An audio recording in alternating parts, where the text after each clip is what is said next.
Hello అందరికీ గూడూరు రుచులకు స్వాగతం. ఈరోజు మనం రవ్వ కేసరి ఫుడ్ కలర్స్ లేకుండా న్యాచురల్గా కలర్ ఎలా వచ్చేటట్టు చూద్దాం. ముందుగా బాండలు పెట్టుకొని నెయ్యి వేసుకోవాలి, జీడిపప్పు వేయించి పెట్టుకోవాలి. ఒక గ్లాసు రవ్వను కూడా వేసుకొని బాగా కలర్ వచ్చేంత వరకు వేయించుకోవాలి.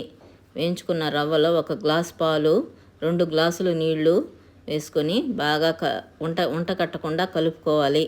బాగా కలిసిన తర్వాత మనం బీట్రూట్ని ముందుగా జ్యూస్ తీసి పెట్టుకున్నాం, దాన్ని ఒక అర గ్లాసు వేసుకుందాం.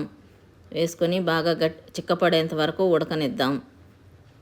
బీట్రూట్ వేయంగానే కలర్ వచ్చింది, బాగా చిక్కపడేంత వరకు ఉడికిన తర్వాత ఉడికేటప్పుడు కొంచెం నెయ్యి కూడా వేసుకుందాం.